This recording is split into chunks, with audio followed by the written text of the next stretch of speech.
Most prison escapes exist only in movies. We're used to seeing characters spend years digging tunnels, outsmarting guards, and disappearing at the very last second. In real life, that kind of escape feels almost impossible. Too many cameras, locked doors, armed officers, and constant surveillance. But every once in a while, someone dares to challenge the entire system. Today, you'll hear the stories of the most daring and legendary prison escapes ever attempted.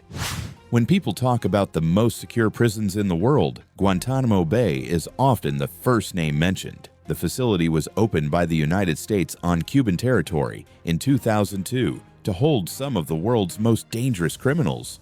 But long before Guantanamo, there was another place that inspired fear and hopelessness. That place was Alcatraz. Alcatraz was shut down in the early 1960s, but during its years of operation, it became a symbol of total isolation. Originally, it was used to hold military prisoners. Later, during the Great Depression, it was reserved for the most violent and uncontrollable criminals in America. One of its most famous inmates was Italian gangster Al Capone, who spent 7 years behind bars on the island. Life in Alcatraz was brutal. Strict routines, constant inspections, armed guards everywhere. And even if someone somehow managed to escape their cell, there was nowhere to run.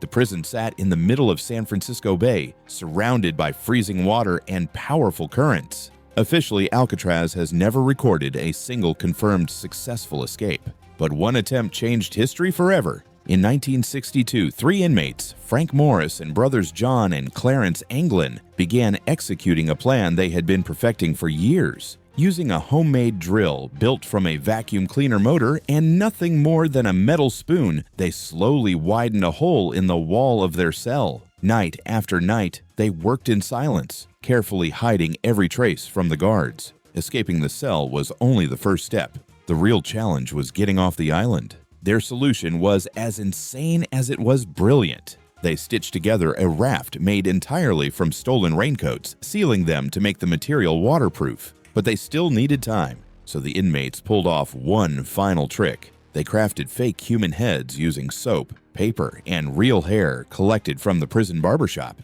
In the darkness, the dummies looked so realistic that guards didn't notice anything unusual during routine checks. The escape wasn't discovered until hours later. Despite massive search efforts, the men were never found. Authorities claimed they drowned in the bay, but no bodies were ever recovered. And that's why, even today, the mystery remains. Some believe the men survived and started new lives somewhere far away.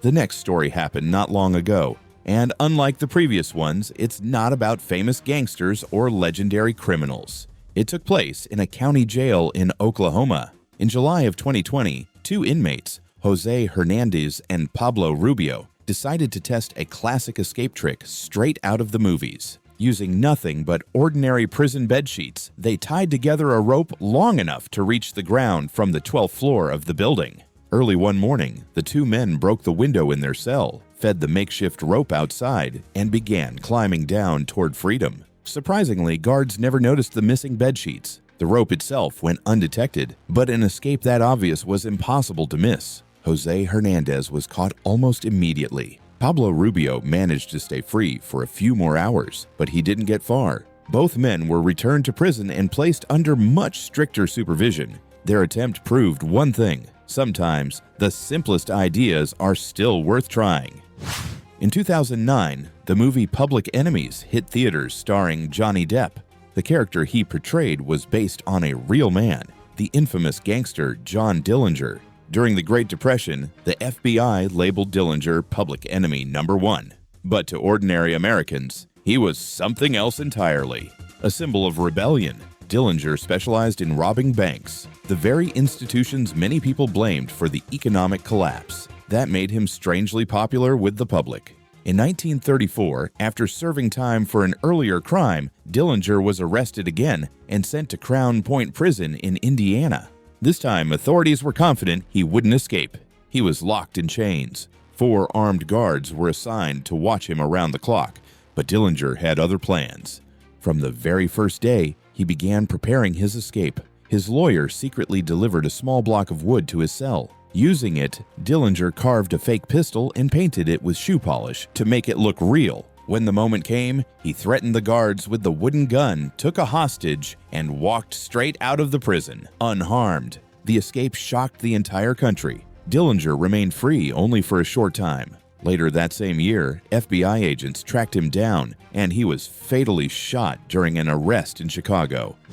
The next escape turned into one of the most expensive and dramatic manhunts in U.S. history. The setting was Clinton Correctional Facility in New York State. The main characters, two hardened criminals. Richard Matt was serving a 25-year sentence. David Sweat was serving life in prison. For more than a year, the two men carefully planned their escape. And they didn't do it alone. They received help from a prison employee, a tailor who worked inside the facility. She was romantically involved with one of the inmates and smuggled tools into the prison by hiding them inside pieces of meat. Another guard unknowingly helped deliver the packages.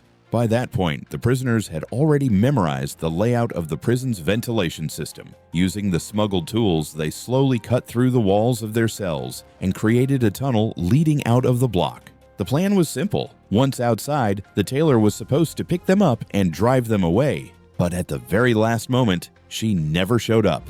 Left with no choice, Matt and Sweat fled on foot, heading north toward the Canadian border, nearly 30 kilometers away. For 3 weeks, they remained on the run. The search involved hundreds of officers, helicopters, dogs, and checkpoints across the region. Eventually, the escape ended in tragedy. Richard Matt was shot and killed after refusing to surrender. David Sweat was captured alive and returned to prison. The entire manhunt cost authorities more than $20 million. The prison employee who helped them later served 5 years in prison and has since been released. You may have heard of the movie Midnight Express. What many people don't realize is that the story is based on real events. In the early 1970s, a young American student named Billy Hayes was traveling through Turkey. On his way back home, he was suddenly arrested at the airport.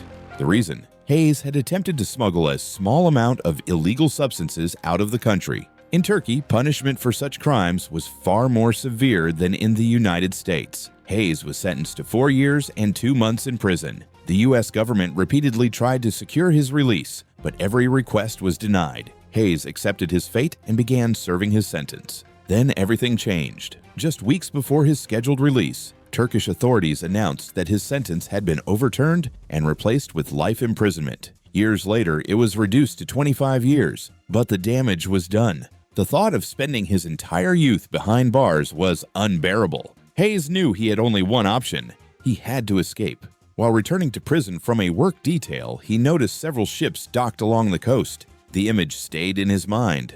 One night, Hayes slipped away, climbed aboard one of the vessels, lowered himself into a lifeboat, and cut the rope connecting it to the ship. Against all odds, he reached a nearby coastal town, blended into the crowd, crossed the border into Greece, and eventually made his way back to the United States. What sounded like a movie plot turned out to be a true story of desperation, risk, and survival.